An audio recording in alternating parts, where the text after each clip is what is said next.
Salam, hər vaxtınız xeyirli olsun. Deməli, dünənki tapşırığı həll edək. Tapşırıq belə idi ki, 1-dən 100-ə qədər ədədlərin cəmini hesablayan kod yaz. Python proqramlaşdırma dilindən gedir söhbət. Gəlin başlayaq. İlk öncə biz baxaq ki, 1-dən 100-ə qədər ədədlərin cəmi bizə nə verir?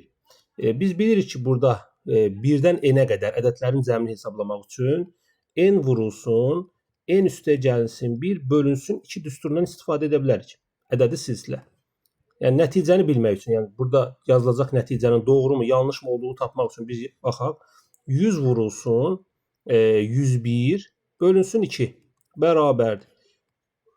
101-in yanında 2 dənə 0 yazıb 2-yə bölürük. Bu bizə neçə verir? 2-yə böləndə 10.000 102-yə böləndə 5050 verir cavabımız. Deməli nəticəmiz 5050 olmalıdır. Elə baxın, ilk həllimizi buna uyğun yaza bilərik. Bu düstura uyğun yaza bilərik. Yəni biz bizim sualımız konkret olaraq 1-dən 100-ə qədər, yəni 1-dən 100-ə qədərdirsə biz yaza bilərik ki, n bərabərdir 100, yoxlamaq üçün yazaq bunu. Məsələn, print n vurulsun, deməli n plus 1 bölünsün 2. Gəlin nəticəmizə baxaq. Nəticəmiz, baxın 5050.0. Burada float çıxmağının səbəbi isə bilirik ki, adi bölmənin nəticəsi həmişə float olur. Deməli, biz birinci necə yazaq? Biz bunu birinci sadə üsulla belə yaza bilərik ki, A bərabərdir sum range 1-dən 101-ə qədər. Range bildiyimiz kimi müəyyən bir aralığı götürür və burada 101 yazmağımızın səbəbi odur ki, sonuncu götürülmür, stop götürülmür. Və burada yaza bilərəm ki, print A. Gəlin çalışdıraq. Baxın, 5050 cavabını aldıq. İndi gəlin biz bu sualları dövrlərlə yazaq. Dövrlərlə yazarkən hər iki dövrdən istifadə edərək mən bu nəticəni ala bilərəm. Məsələn, gəlin birinci for dövründən istifadə edək və sizin yazdığınız cavablarda da bəzi səhvlər var, onları qeyd edəcəm burada.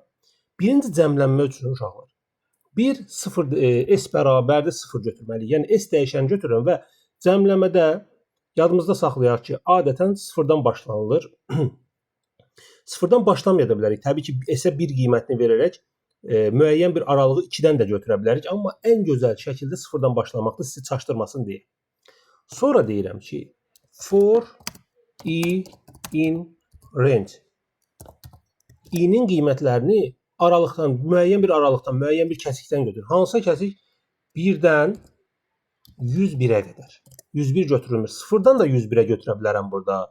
Birbaşa 101-i də yaza bilərəm orada. Çünki birbaşa yazılanda bilirik ki, bu stop deməkdir. 1-dən 101-ə qədər i-nin qiymətlərini biz çağırsaq, i-nin qiymətləri 1-dən 100-ə qədər götürəcək. Və deyirik ki, hər dəfə s bərabər s plus i. Yəni bu nə deməkdir? Biz birinci dövrdə i-nin hansı qiymətini görürük? i-nin 1 qiymətini görürük. S bərabərdir 0 üstə gəl 1. S-in qiyməti oldu 1. İkinci dövrdə i nəyə bərabər olur? i 2-yə bərabər olur. S bərabərdir s 1 üstə gəl 2, yəni 3. Üçüncü dövrdə i bərabər olur 3-ə. S bərabərdir, artıq s-in qiyməti 3-dür. 3 üstə gəl 3 bərabərdir 6. Bu qayda ilə davam edir. Və biz ən sonda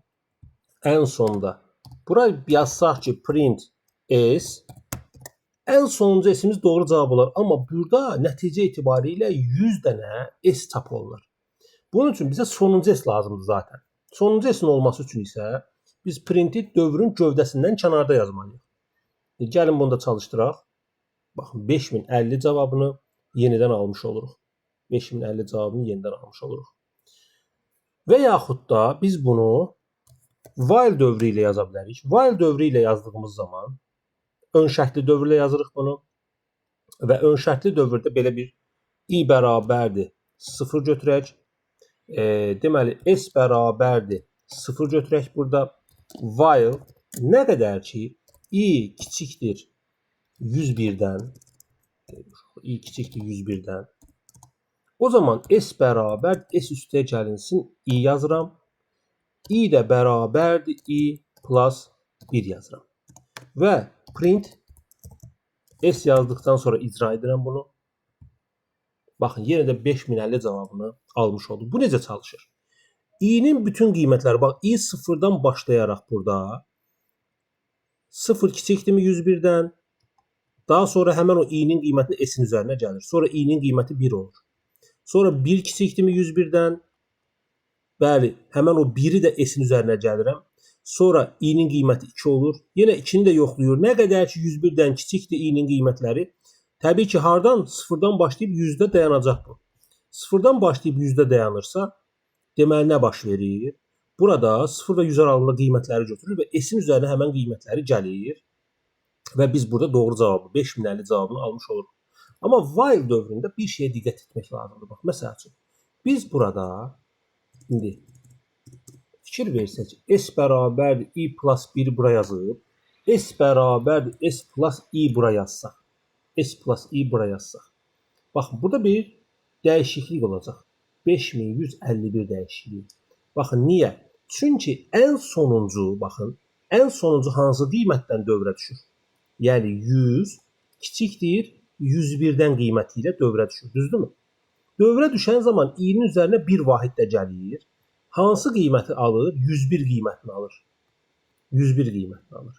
101 qiymətini alan zaman isə s-in üzərinə ən sonda 101-i də gəlir. Bəs yaxşı, biz bunun üçün nə etməliyik? Biz bunun üçün, baxın, indi bura mən kiçikdir 100 yazsam və bunu çalışdırsam, 5050 cavabını aldığını görəcəyik. Niyə? Çünki ən sonuncu 99-dan dövrə düşəndə, 99 kiçikdirmi 100-dən? Bəli, o zaman i'nin üzərinə 1 gəlib, i'nin 100 qiymətini alır. i'nin 100 qiymətini aldıqdan sonra da nə edir? 100-ü də bura cəmləyir və ən sonda 100 kiçikdirmi 100-dən? Deyirik, yox. Bax, bu şeylərə diqqət edək. Yəni, ümumi cəmlənən dəyişənlə, yəni cəmdə iştirak edən dəyişənlə, cəmi saxlayan dəyişənin yerləri fərqli olduqda biz fərqli cavablar ala bilərik. Yəni, bunun nəzəri hissə olaraq, dərs olaraq keçirilir əslində. Amma nəzəri hissə olaraq heç bir yanda, heç bir kitabda bu yazılış yoxdur. Yəni, siz artıq bunu alqoritmik düşüncəni özünüz formalaşdırmalısınız.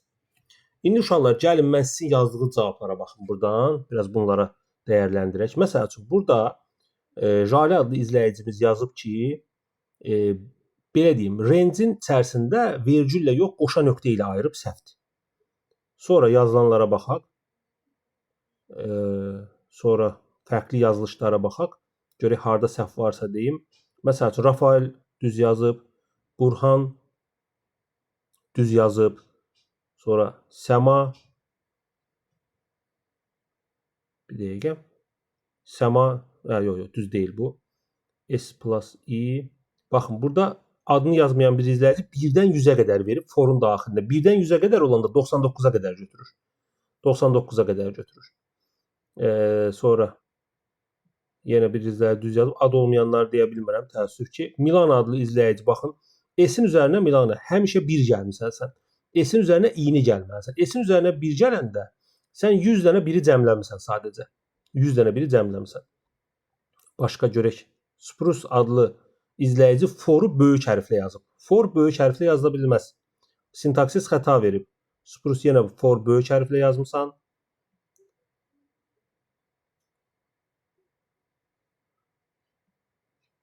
Sonra yenə adı olmayan bir izləyici doğru yazıb. Sonra IP-lərlə yazan bir izləyici print əmrindən istifadə etməyib. Sonra Türkan adlı izləyici deməli while-ın daxilində yazmayıb, yəni dövrün daxilində yazmayıb. Sonra daha bir izləyici adı yoxdur. Doğru yazmayıb. Cavad adlı izləyici doğru yazıb. Mehdi for-u böyük hərflə yazıb.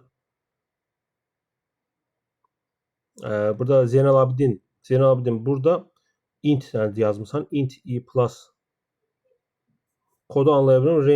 Range-i də sən qoşa nöqtədən ayırmısan. Belə. Daha sonra burada kim var? Lami adlı izləyici S-i forun daxilində yazmayıb. For in range S plus i. Leyla adlı izləyicimiz düz yazıb. Muhammed adlı izləyicimiz foru böyük hərflə yazıb və S-i ən sonda kiçik S-i bir dəfə böyük S-dən istifadə etmirsən Muhammed. Bir dəfə kiçik S-dən. Yəni belə deyək ki, sənin yazdığın kodda doğru belə olsa tam bal ala bilməyəcəksən. Çünki dəyişən adında kiçik s və böyük s fərqli anlayışlardır. Fərqli anlayışlardır. Fərqli ünvanları var deyə həmin hərflərin, yəni eyni başa düşülmür onlar. Belə dostlar, indən sonra yazacağım kodları çox güman ki, bu formada izah göndərəcəm sizə. Ola bilər biraz uzun oldu. Amma bu sizin öyrənməyiniz üçün belə uzun şəkildə bunu izah etdim. Bunu daha da uzatmaq olar təbii ki. Daha qısaltmaqdansa uzatmaq daha məqsədə uyğundur. Amma təbii ki, sizin də dinləməyə yəqin ki, o qədər vaxtınız, mənim də bu qədər izaha hər dəfə vaxtım ola bilməz. Hər dəfə ola bilsin ki, qısa izahlardan gəldik. Oldu. Kanalı bəyənib, belə deyim də, reaksiyalar verməyi unutmayın, paylaşmağı unutmayın. Daha çoxu üçün. Sağ olun.